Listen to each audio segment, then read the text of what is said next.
and warm welcome to Consulting Without Borders Perspectives. Today is our 26th episode. I'm Victoria Olskaya, your host and moderator for today's show. This live stream is brought to you by the Al-Salem Foundation, a US-based nonprofit organization working internationally and dedicated to celebrating the life and inspirational work of the late Al-Salem, who was an international consultant and a global leader. Through our initiatives, we're striving to honor Gabriel's legacy, his profound impact on the consulting industry, his commitment to excellence, and his advocacy for sustainability and positive social and economic change on a global scale. Happy August 1st, everyone. Thank you for finding the time to join us today on this Thursday morning or perhaps evening, your time. Also, a huge shout out to those of you who are watching the replay of this episode. Welcome. Please drop us a line and let us know where you're tuning in from today. I saw Anya is saying hello from the Netherlands. Please let us know. It's always good to see where people are tuning in from. Today, as always, we are live on Facebook, YouTube, LinkedIn, and Twitter, X. Feel free to engage with us by asking your questions and also sharing your perspectives, your opinions directly in the comments section.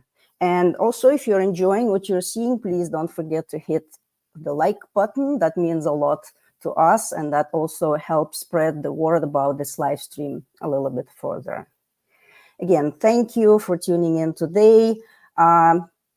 In fact, I was checking the fellowship and the visitors to the foundation's website.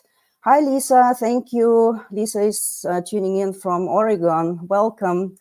When I'm checking where we get our participants from, and I check that on LinkedIn, it's always interesting to see which part of the world are reaching out to us. And I would like to say that I think as of now, we have followers in 55 countries and probably a little bit more even. I have to check again. So I'm very happy about it. It's always great to see that.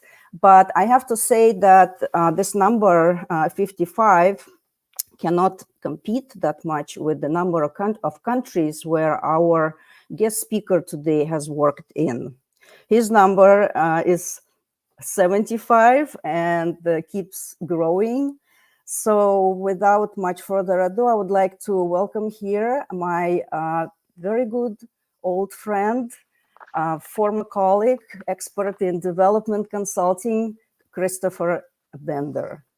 Hi, Christopher. Welcome. Hi, Vika. Thank you for having me. It's great to see you again. It's hard to believe that we've known one another for 27 years now. Exactly. And as we were preparing, we were trying to remember the year when we first met. And well, of course, I remember that was in Mongolia, in Ulaanbaatar, but somehow my dates got off. Actually, I looked it up. I had to look up on my resume, and I was in Mongolia in 98. So that's when right, I met you. So that makes sense now, because then, yeah, we worked there together for quite some time and have very dear colleagues there still, although it's been really a long time ago. Indeed, it has. Hard to believe how the years just sort of slide under the bridge. So. Right. And of course, I know that you travel so much and you're always on the road, but please tell us where you're tuning in from today. Well, I'm in Oregon, in the U.S. state of Oregon, in the far northwest part of the country. I live south of Portland in a community called Lake Oswego. Wow. Yeah. Well, we were lucky to visit. I was lucky when my daughter Anya, we visited you again quite a while ago. That was also in Oregon, but now you moved to a different place. That's great. Yeah, thank you. Yeah, come visit us again. We'll show you the new house. Always happy. Well, thank you for the invitation. So I know, Christopher, it's very early in the morning for you. So I really appreciate your time. We're trying to schedule this broadcast in a way that it's convenient and hopefully possible for people around the world to join us, because we get people joining from the US, from both coasts, and we have people from Europe, and then Central Asia, where I used to work a lot, and even South and Southeast Asia, where it's already very late at night, in the evening at least. And we almost never get anyone joining from Australia or New Zealand anymore, because it's in the middle of the night for them. But of course, even if someone misses this episode, they stay available on all of social media and on the foundation's website, so you can always revisit and just see what's going on. Yeah. So, Christopher, before we selected a very challenging topic for today. We were just talking about what Christopher could share with us, knowing that he has worked so many years in so many countries with so many levels of, power, right? The governments, all sorts of officials, international donor organizations, and we kind of wanted to talk about navigating this power as a consultant. But before we move into that topic, can you please tell us a little bit about your path in consulting and how you ended up in doing this? Sure. So I'm a bit of an odd duck in as much as I have an undergraduate degree in economics, but I went to business school and was actually engaged in deal structuring before I started doing developmental consulting. And that was in the early 1990s. And I was working for a consulting firm that was doing representation in very large corporate bankruptcies that involved complicated pension claims in the United States. And the short version of the story is that one of the challenges of doing bankruptcy work is that you're either busy with absolutely no free time, or you're not. And the problem is it's hard to predict when you're going to be busy and when you're not going to be. And as a consequence, the firm that I was with, we did what I refer to as strategic foraging, meaning we went out, we kind of turned over rocks and looked for opportunities that would fit in with the bankruptcy work. And one of the opportunities that I found was that I got hired by the 1994 Presidential Commission on Social Security Reform, which is a quadrennial organization that's appointed under the law to review the U.S. Social Security program and make recommendations to the current administration about how to reform the system. And the person who headed that organization subsequently went on to the World Bank, where in the early 1990s, where there was a lot of demand for pension work. And because I like quantitative modeling, and because I like the substance of the work, he hired me for a couple of assignments in Central Asia. Right. And that's how it all got started. So you also worked in Central Asia, right? Yeah. Yeah. I've worked in I've worked in 3 of the 5 stands.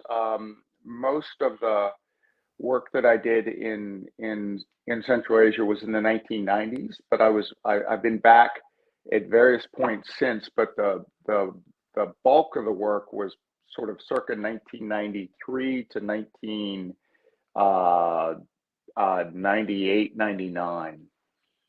Right. And then, of course, there was Mongolia, where we met and where you essentially started the pension reform project as part of the larger economic support project. That's correct. Right, and that was a USAID funded. That was a USAID funding project, and then since then you've been going around the globe, advising governments on pension reform. Which other topics, which other reforms or issues? Yeah, so I mean, one of the things. Yeah, no, I mean, one of the things that happens in this line of work is that if you prove yourself useful, opportunities are often dropped in front of you that are not central to the topical expertise you have. And so I started out doing pension modeling, public pension reform, not because I really knew anything about it, but because I was pretty good with a spreadsheet. And this presidential commission that hired me, they were supported by the Office of the Actuary from the Social Security Administration. But the problem with that was you would ask the Office of the Actuary a question and they would come back 3 weeks later with a report. And that didn't lend itself really well to doing real-time quantitative analysis in a way that the committee actually needed. What they wanted to do was to debate policy. And the problem is a policy debate needs to be informed by the quantitative analysis, but if the lag time is 3 weeks, it's completely useless to them. And so I essentially got brought in to build quick and dirty models that would enable them to assess the fiscal consequences of changes in the US Social Security policies or procedures, the rules governing when you can retire, how benefits are computed, and so on and so forth. I got brought in to build quick and dirty tools that would come close to replicating the kind of work that the Office of the Actuary did, but I could do it in real time. And so that's kind of where I got the start on this. But like with many things, you bring a certain set of skills to the table, and if you're good at what you do, the world eventually figures out how to leverage that skill. And so, because pension policy is a public pension policy can be an issue of fiscal policy, either because you're talking about a pension system which is partially subsidized by the budget, or you're talking about a pension system for which the budget offers essentially a contingent guarantee. There's an overlap between public pensions and fiscal policy. And so I've worked on pensions. I've worked on expenditure policy in various areas. One of the things that I do a lot of these days is work on the public wage bill, meaning what we pay public officials all over the world.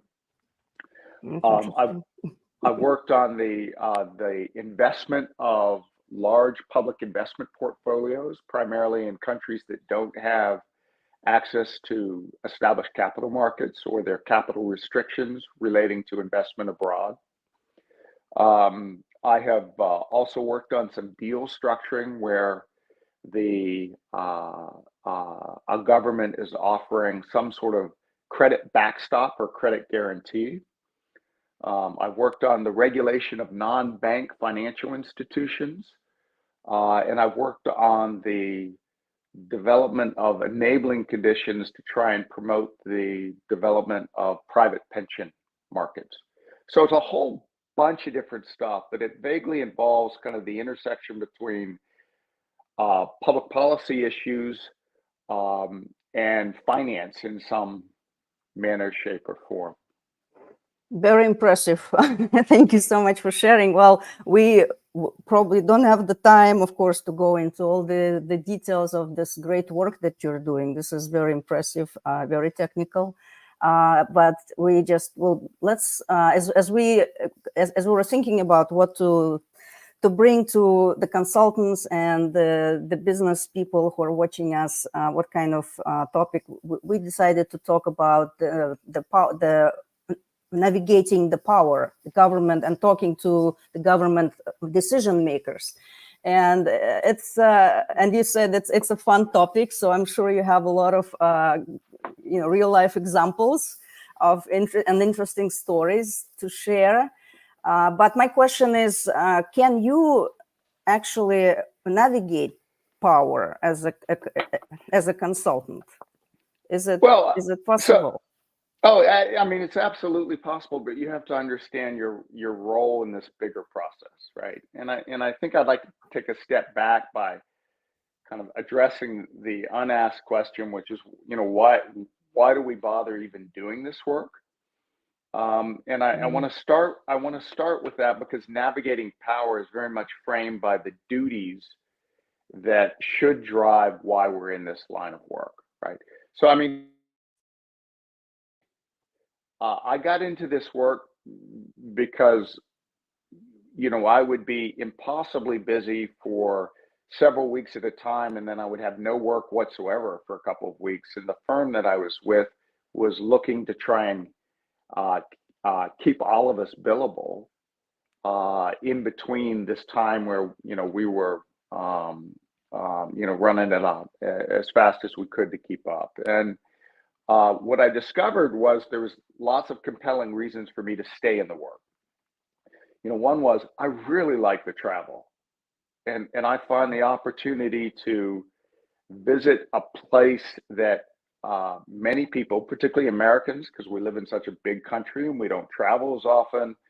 The opportunity to visit these places that many Americans, have, if they know of it at all, they've read about it, the pages of a magazine, and I find it an incredible gift to be able to spend, not just a few days, but typically my assignments are a couple of weeks in any new place.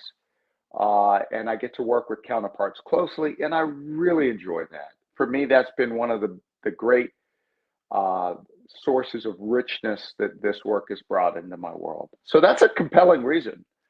And there are lots of other reasons for being in this work. But at the end of the day, if you're not in this work to make a difference, you should find another career. And I want to be upfront about that, because if you're in this work for the wrong reasons, you have to remember, but at the end of the day, we really do serve to make a difference for ordinary people in the countries where we work. And if you lose sight of that, you're losing sight of something that's precious, but you're also losing sight of something that frames your entire engagement with the field. So, for example, as a consultant, if you want to make a difference, you absolutely want to see policy changes get affected that that are good for, in some generalized way, the people in the countries in which you're working. And that doesn't matter whether you're working on public pension reform, which affects everyone, or at least everyone who's in the working world, or you're working on a vaccination program, which is trying to get school kids vaccinated. And there are lots of different ways that you can go about doing that. But if you're not in this business in order to make a difference, you're going to lose track of that. And that is one of these guiding principles that really drive everything you do. So when you talk about navigating power, you absolutely can and must do that as part of your role, because if you don't do it successfully, you're not going to see policies get enacted that move the ball. And that's what we're in this business to do, is to move the ball forward for ordinary people. So a couple of thoughts on that. One is, as a consultant, you're going to play various roles. A lot of people, when they enter this business, they make the presumption that the right answer is all that matters. So what's the right policy? What's the good policy? And the truth is, it's like being an entrepreneur. Although I've never known what that means, because either you're starting and running a business, or you're not. And the term entrepreneur has always sort of struck me as being one of these terms that people adopt because it sounds good. But at the end of the day, the question is, what are you actually doing? How are you making a difference? And what I'd say that there's sometimes distinctions between who you're working for, so the client who's paying you, and who the counterparts are, which are really the ultimate client, the people that you're trying to serve.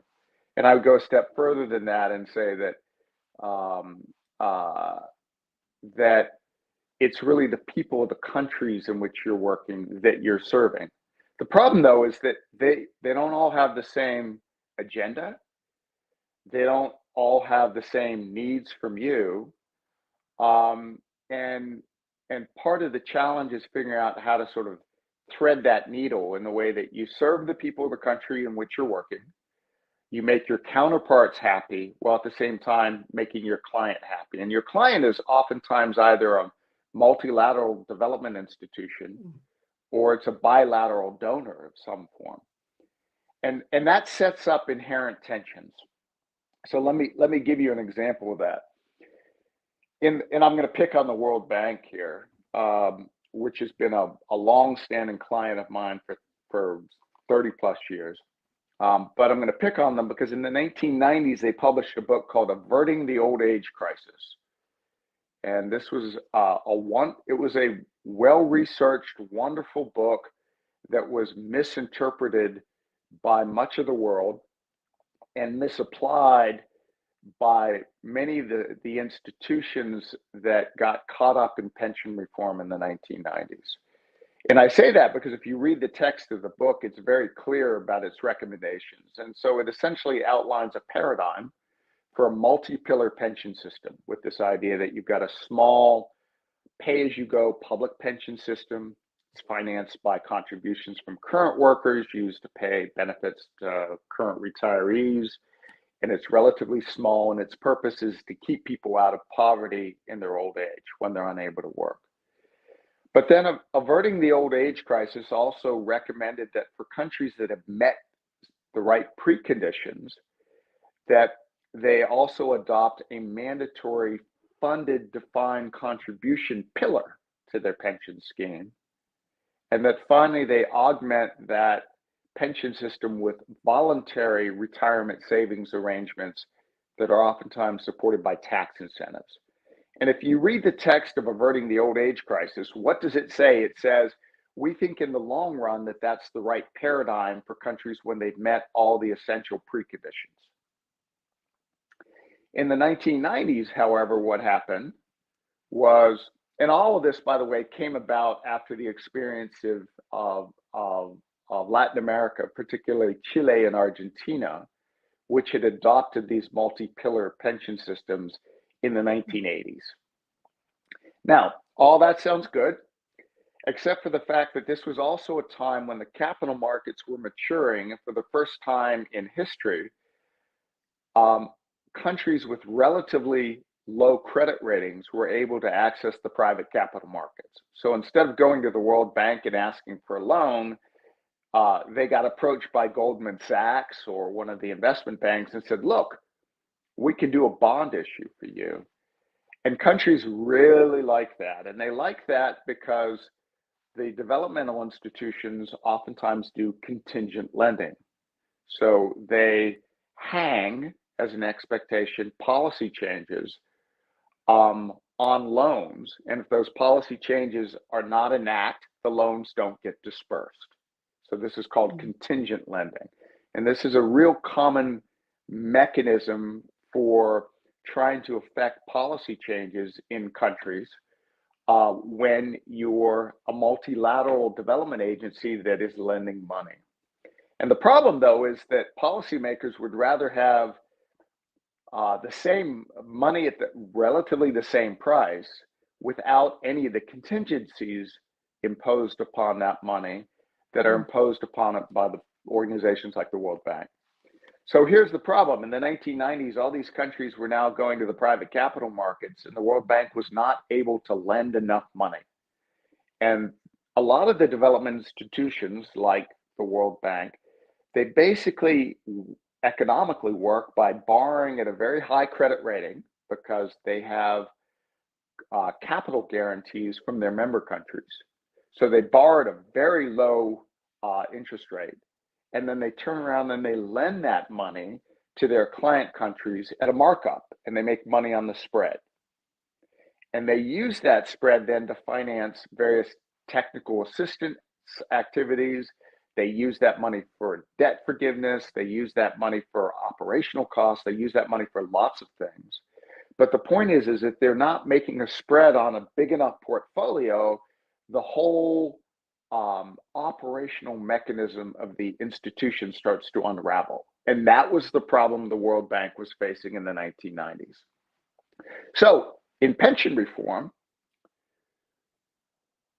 all of a sudden it became very trendy to promote the development or the introduction of these multi-pillar pension schemes. And the reason for that is that if you move from a pay-as-you-go pension system to a funded pension system where the money's being invested, that means that the contributions from current workers are no longer available to pay current benefits, which means you have to come up with the money from somewhere. And we call that the transition cost, right? And it just so happens that financing the transition from a pay-as-you-go pension system to now a multi-pillar pension system, financing that transition is a perfect lending vehicle for institutions like the World Bank, because you can hang a big loan off that as a policy contingency. So in the 1990s, what we saw was these multi-pillar pension systems were being sold all over the world, including in places like the former Soviet Union, where very few of those countries had established capital markets. And therein lies the problem. Because if you're going to have a funded pension system, you have to have credit-worthy securities in which to invest. And those didn't exist. So why am I bringing all this up? I'm bringing these up because in the 1990s, we then had a conflict or tension between various different agendas. The multilateral institutions like the Asian Development Bank and the World Bank, they wanted to promote multi-pillar pension schemes because those schemes allowed them to make loans. And that institutionally was their internal objective. The countries, on the other hand, wanted the money that they were going to get from these loans. They needed the money as the countries of the former Soviet Union transitioned from socialism and central economic planning to free markets. Their fiscal situation collapsed and they needed the budgetary support. And so they needed the money. And yet, on the other hand, what you had were reforms that were being passed that were essentially putting at risk the future security of the public pensions that older citizens in these countries were relying on for security in their old age. So you had this essential tension.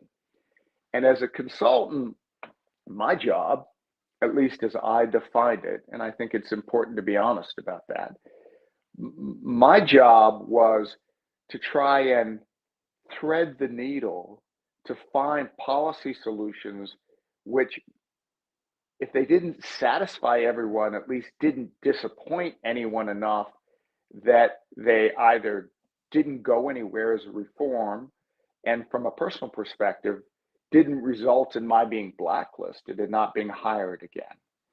And so one of the things that we promoted, as you may remember from Mongolia, was a compromise strategy where we said, look, Mongolia doesn't have capital markets. It's not really ready for a multi-pillar pension system, but let's make some structural reforms in the way in which we compute benefits that will facilitate that transition later.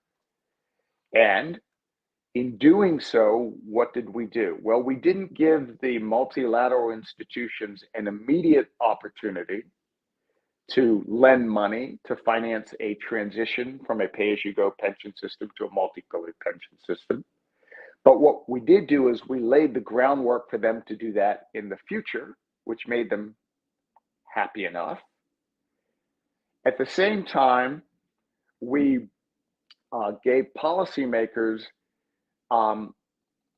options which were sellable from a public perspective, while at the same time not violating our paramount duty, which was to not affect harm to the very people who were going to be depending upon these pension systems to provide them benefits in their retirement in a time of tremendous economic transition. So that was a fascinating time to be doing pension work. It's not nearly as interesting now, but I think Right. that's one example of how it is that as a consultant, you not only can, but you must figure out, how you navigate these inherent tensions between these various constituencies and what they all want from you. Right. Well, that's actually a great refresher for me of the pension reform approach, because as someone who was involved in actually explaining this to the public, because I was the public education consultant, public relations awareness, as we called it, consultant. So it was my job to explain it to the public and just make sure they understand, but also explain in such a way that, of course, it doesn't cause a lot of problems, so that the government can still do what they want to do. So that's thank you so much. It's always great to remember. We actually had a couple of questions as you were talking about this, explaining how this works. Ron, maybe we can get the question back. He's just asking about how you engage with foreign governments to understand their policy choices and economic realities in the developing context. And you're mostly working in the developing context anyway, so because often politicians overcommit and underdeliver. Thank you, Ron, for this question. No, Ron, that's a great question. So it's interesting because when I was thinking about what I might say today, I had made a few notes about working with senior officials, and some of the comments that I had jotted down track directly with the question you've asked. So first off, I don't like generalizations, but let me offer a few. So one is, I don't care where you are. Elected officials would rather kick the can down the road at every opportunity, because big gnarly issues are difficult to explain, they're difficult to justify, and it's easier to just punt. And so, one of the things that you find is, particularly when it comes to fiscal policy, is that problems that could be relatively easily solved now don't get solved now, and they become much bigger, much thornier problems going forward. And so in the US context, for example, we can talk about the need for Social Security reform or the need for Medicare reform, both of which are consuming bigger and bigger shares of our annual revenue, and yet the politicians don't want to touch it. So they want to kick the can down the road. So elected officials in general respond best when there's a crisis. Unfortunately, there are oftentimes crises because smaller problems have become big problems, and that's problematic. But it is a reality of working in this field. The second thing is that political appointees like ministers and deputy ministers and permanent secretaries, the high-level civil servants, or political appointees, they oftentimes, in countries that have adequate capacity, they oftentimes already know what the right answers are. And that's not really what they're hiring you to provide for them, which sort of touches upon this question of, what's your role in the process? And let me start out by telling a little bit of an anecdote, which is when I was at business school. I went to Stanford for business school, and in the Bay Area, there are a bunch of companies that are owned by Berkshire Hathaway. And I took a finance seminar, and there were like 10 of us in this seminar. The professor was a kind of genteel, old school fella who had made friends with Warren Buffett early on in Berkshire Hathaway's history. And so there was a tradition of Warren Buffett coming and doing speaking to his seminar. And when Warren Buffett came, he stood at the podium and he had all the CFOs, the CEOs, and the COOs of all the companies that Berkshire Hathaway controlled in the Bay Area lined up behind him. And so there are like 6 times as many of those people as there were in the seminar. And one of the stories Warren Buffett told was, how he had gotten a pitch, and he claimed it was from a Harvard MBA. But my suspicion is he just made that up because of the rivalry that exists between the schools.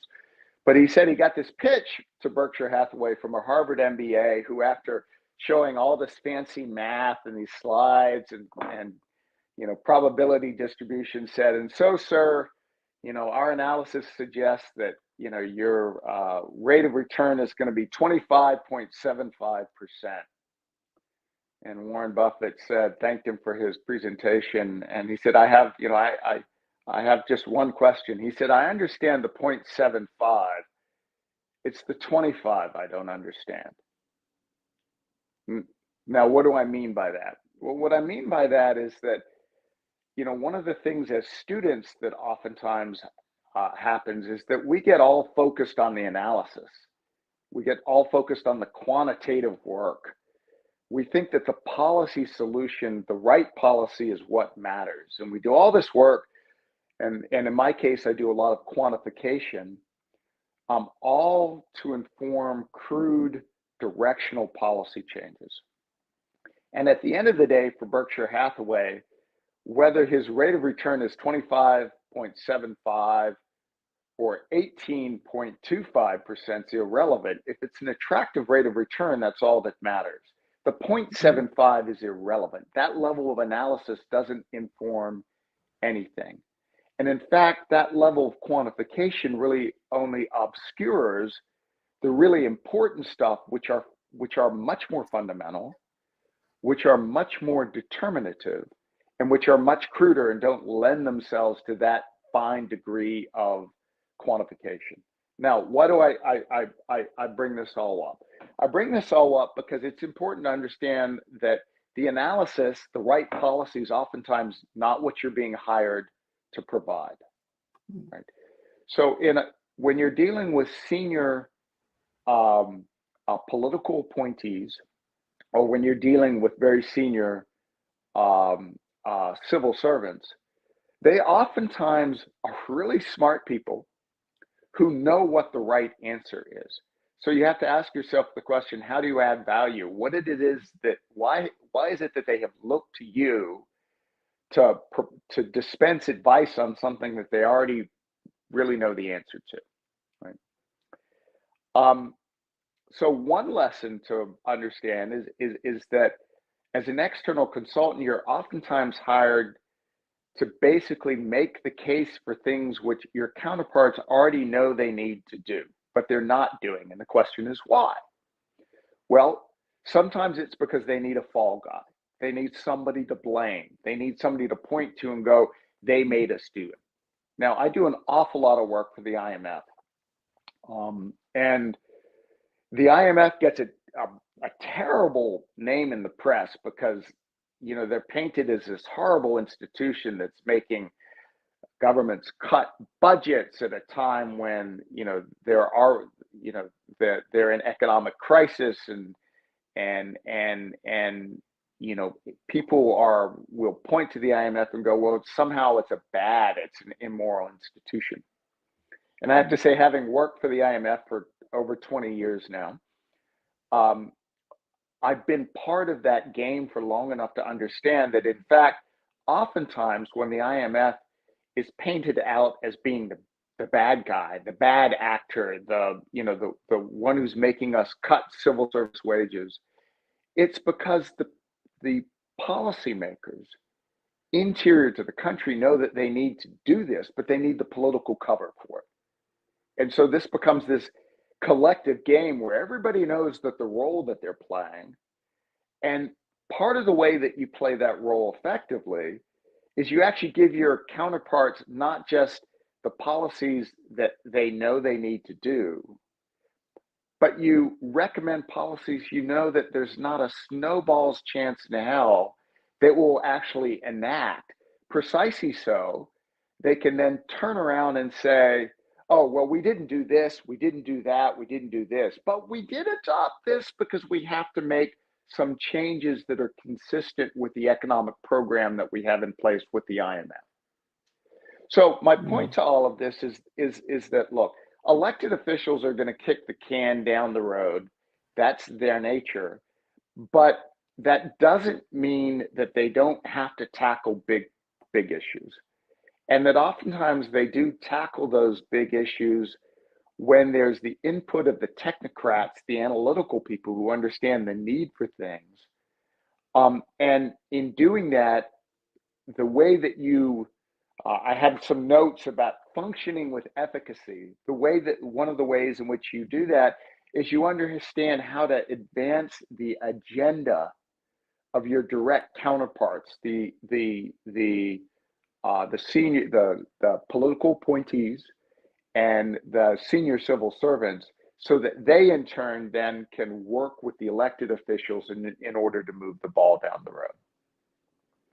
How interesting! Yes, yeah, of course, I guess I've been thinking in the same direction, but now that you put it in words, it's that, yeah, consultants are basically very often out there to validate, right, what's already is about to happen, and then just sort of also be blamed on if something it's true. Doesn't go. And I would say it's more than just that. I mean, so I will give you an example from a not to be named Pacific Island nation in which I've done some work, where part of what I was really being asked to do was to recommend the reorganization of some governmental units and the firing of some senior public officials, civil servants, who were a big impediment to making any changes whatsoever in this particular topical area that we were working with. And so it's, you know, I guess the broader point I'm making is that policy is only a piece of it. The right policy is only a piece of it. But oftentimes, the analysis, the recommendations that we're making are really furthering other interests. And so part of the challenge is identifying what those interests are and how you can help your client or your counterparts advance those interests. And so having someone come in and go, this ministry needs to be reorganized and pieces of it need to get moved over to different ministries, and the senior apparatus at the top needs to be dissolved, right?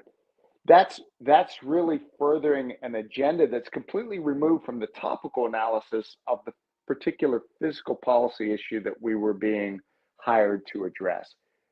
But it's one that was necessary in order to affect any change whatsoever. Right. Oh, that's very, very interesting. Thank you so much for putting this into this perspective. Well, we had a question from Anya. I saw it coming up earlier. And of course, Anya, my daughter, who is actually helping behind the scenes on this broadcast, and I appreciate it very much. She's a working girl now. She finished her studies. She got her master's degree, and now she's just starting in a consulting firm in the Netherlands, the company that also provides policy advice to the governments and the international institutions, specifically in Europe. So the question is how, being a young consultant, Anya, of course, wants to bring all the positive change through her advice, her firm's advice. So, and that's her question. I think that's a lovely question, Anya, and what I would say is look, you have to balance. This sort of ties into what I was saying before about the right policy, right? And what I would say is the best policies that have no hope of being implemented whatsoever are oftentimes worse than no policy whatsoever. When it comes to reform, governments typically have limited windows. The windows open and close for certain kinds of reforms.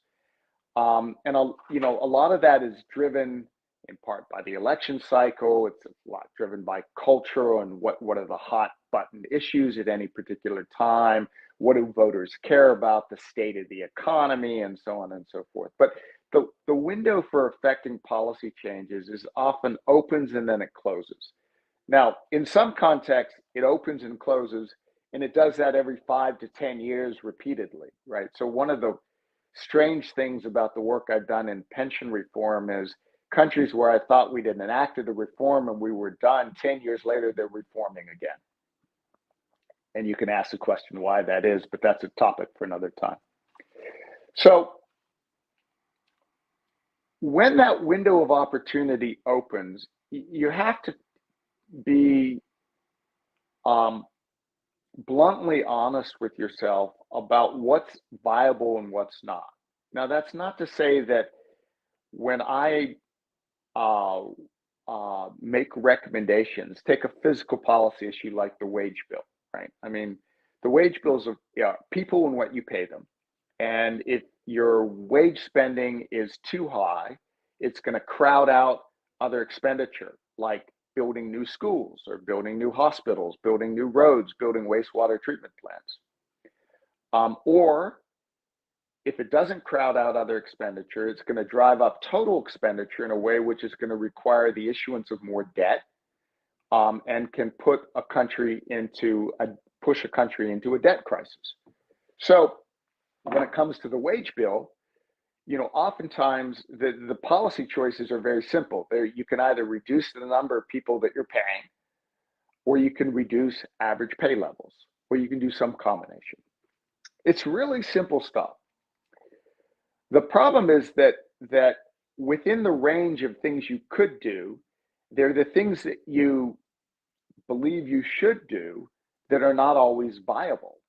So in many countries, what we know from labor economics is that if you work in the public sector where you enjoy higher job security, where you enjoy strong labor protections, where working conditions are tightly regulated and people tend not to work overtime, or if they do, they get paid for it. You should take a pay cut to do that. So if you're a teacher with 20 years of experience and a master's degree, and you're in a public school, you should make less than your counterpart in the private school because you have all these other benefits, right? What we oftentimes find with wage bill policy is that people in the public sector in many countries make more than their private sector counterparts. So not only do they enjoy better retirement benefits, better medical benefits, greater job security, and so on and so forth, they also earn higher wages. And so what's the right policy? Cut their wages, right? I mean, that's the right policy. Why should a teacher who's being funded by taxpayer dollars make more than a teacher who's being funded by people paying private school tuition? It doesn't make sense to do that. Same job, different pay levels. The problem is that's rarely viable, right? You can almost never cut nominal wages. Why? Because in many countries, public unions are very strong. And in some countries, public sector unions are actually the only strong unions left. Just a second. My darling wife has brought me my second latte in the morning. Cheers. Cheers. So got some water. So what we know is the right policy is not viable. And there are various ways around that. So one of the things you do is you commit to a medium-term strategy where you allow public sector wages to rise, but they rise at a rate that is lower than inflation. And thereby, over time, you gradually reduce this premium that public sector workers make relative to their private sector counterparts. Right? So how does this apply to your question, Anya? Because it's a great question. So the first thing to do is recognize that if the policy that you want to enact is a complete non-starter, then it might make some sense to talk about it as a way of introducing it into the conversation. Because remember, part of the work that we do as consultants is not immediate and direct. Part of what we're doing is we're sharing conceptual paradigms. We're sharing intellectual frameworks for problems. And you never know over time how that will take root and grow. But what I will tell you is that there have been many countries where I've gone back 20 years later, where a particular idea was a non-starter 20 years ago, but because it was introduced into the conversation, not necessarily by me, but by others, me and others, because something was introduced as a topic of conversation, it takes root, it permeates, it eventually changes the way people think about the future. So if an idea is a complete non-starter, a policy change is a complete non-starter, that doesn't mean you shouldn't talk about it, right? It doesn't mean you shouldn't talk about it. Sometimes the work we do is about generational change and changing the way people think about these things. So you have to have faith that simply being involved in the conversation, even if it doesn't lead to tangible policy changes, doesn't mean that it's not helpful. But if it is a non-starter, that means that ultimately, if you want to see policy enacted in the short term, you've got to think about compromises or intermediate stepping stones or sequential changes that move the ball in the direction that you think the ball needs to go, right? So when it comes to progressive reforms, I'm a social, I'll put my cards on the table. I'm a bit of a social liberal, but when it comes to fiscal policy, I'm a bit conservative because I've seen lots of great ideas not turn out so well in practice. And so I tend to be a bit skeptical and I tend to be a bit slow moving when it comes to some progressive ideas because what I've discovered is that good policy doesn't necessarily make for good outcomes because all policies have to be implemented. And sometimes there are unforeseen consequences when we implement policies. Sometimes the implementation challenges are much bigger than we think, which leads me to a tangential point, which is you always need to pay due respect to the human capacity, the ability of the institutions in the countries where you're working to implement the policies you think they need to implement. And what I tell you is when I was younger, I was much more confident that if I could visualize a policy, it could be implemented. And what I've discovered is, in fact, that's not true. That in many countries, the institutional capacity to enact policy change is much more limited than you might think, and it places tangible constraints on what can and cannot be achieved. And so let me circle back to pension reform, because one of the points I wanted to make is that many of these multi-pillar pension systems that got promoted in the 1990s got subsequently reversed in the 2000s or the 2010s, right? And why was that? Well, oftentimes it was because of the inability to implement what looked to be good policies in theory, at least in some cases, in a political, social, or cultural context where the implementation of those policies was much more challenging than anyone expected. So circling back to your question, I think the short version is, one, be realistic. Two, look for ways in which you can move the ball incrementally in the direction that you want to go. Why? Because development never stops. And you would be surprised at the number of countries where I've gone back time and time again over a 10 or 15, even a 20-year period to work on the same issues. But each time we try to move the ball a little bit further down the field. And then the last thing I think I would leave you with is kind of the old man's advice, which is remember that when you're young and you're starting out, you're dealing with people in positions of greater authority, and in some cases, they may have some expertise that you lack, some experience that you lack, and they have a different worldview than you do. And remember that that's not to say that they're right and that you're wrong, but it is to say that we're all learning, we're all evolving, we're all growing. And sometimes some of these progressive ideas that seem perfectly reasonable to you are going to kind of make us old people go, what? what are you thinking? That's crazy. Why would you ever consider such a thing?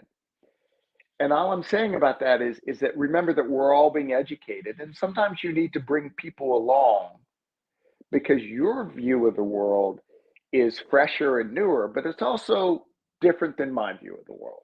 And and and I'm the kind of person that you're going to have to bring along in this conversation to buy into these sort of more revolutionary, more progressive policies that you might be contemplating. I hope that's helpful. Did that answer the Wow. question? Yeah. Thank you, Christopher. That's it's great advice, even to me. And again, I'm not such a young person, but yeah, just having a conversation. What really resonates with me is just even having a conversation is already very, very important, even if it doesn't bring the desired outcome right away, because of course sometimes we want things happen faster than they possibly can, but just doing that is already very important. That's what I got, and really appreciate your wisdom Hey, on before things. I know we're winding down. Can I Yeah, make about 6 really quick points? Like of just list course, them. Okay, be because happy I to. jotted down some thoughts I'd like to share for you. So, um, uh, closing thoughts. This is really not a continuation of the story, just some ideas. But one is remember that as a consultant, it's a lot like media. The work that we do, the communications is essential, and it's a lot like media training. You can learn a lot from media training to be an effective consultant. So one is everything you say is always on the record, right? So remember that when you're meeting with senior government officials, everything you say is always on the record. It may end up in the newspaper, it may end up on TV. So you're accountable for everything you say. So you need to be a bit judicious. On the other hand, excessive formality tends to degrade trust. Anyone who's so bureaucratic that they speak so carefully, that everything is caveated, it's hard for policymakers to trust someone that they feel like they're holding back or they're reluctant. People need a hook. Even policymakers are human beings. And I'd wanted to tell you the story of the loneliest minister of finance that I've ever met, who called me up to his office every day at 5 o'clock because he didn't really want to go home because he had multiple wives and multiple families and lots of demands. And what I discovered is you'd be astounded how human people at very senior levels are and how isolated they can be. And part of the way in which you build rapport with them is that you be yourself, you be sincere, and you not be so excessively formal that they can't get a hook into you as a person. Remember to be precise and and get to the point, because if they give you 30 minutes, it means you probably get 5 minutes to actually talk, which means you need to know what you're going to say and be able to package it in a way that people can hear. Next thing is that you have to capture people's imagination. Data and analysis and tables are only useful if people can see the picture, the story. They know what the data is telling them. As a quantitative guy, I'm a big believer in the power of quantitative analysis. As a policy guy, what I would tell you is the quantitative analysis is only helpful if it's compelling.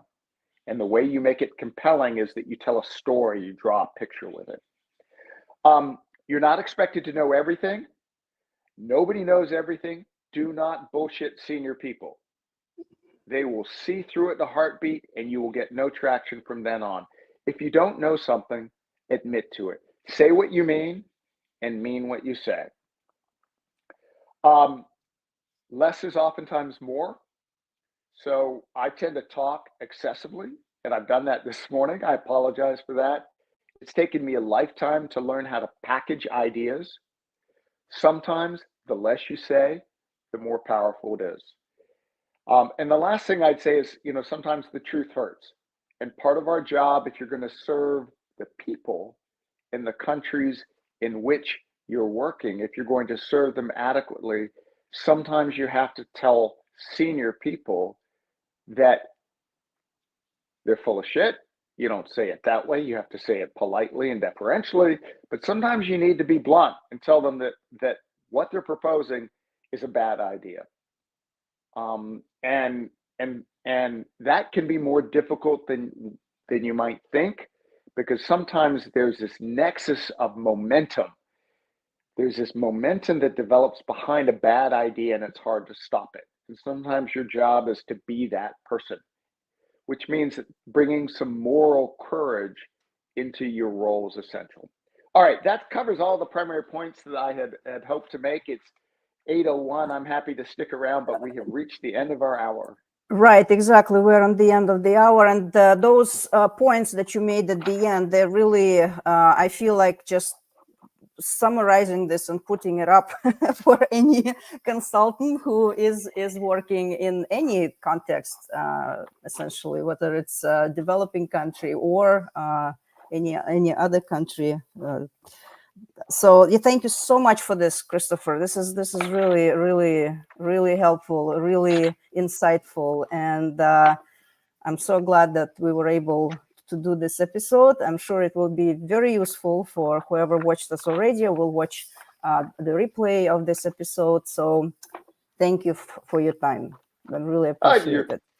You're most welcome. It was a pleasure to speak with you guys, and I look forward to tuning into more of your seminars going forward. So please keep me on your distribution list so I can enjoy listening to others. Of course, there are so many topics and I had so many questions, but again, we are at the end of the hour, so we'll leave it until the next time. And again, I'm thanking everyone who joined us today, and please stay tuned for our next episode, which will be on September 1st. As you know, we're doing our live streams on the first day of each month, and we've been doing it for over 2 years now. We will start again at 14 GMT time. We decided to move it a little bit forward 1 hour, because to accommodate our guest speakers and also participants from the Pacific coast of the United States, and because otherwise it's just awfully early on that end. So this will be our start time. So stay tuned for the topics, and I look forward to seeing all of you in 1 month. And in the meantime, I'm wishing all of you a fantastic last months of this summer. Take care and goodbye. Thank you.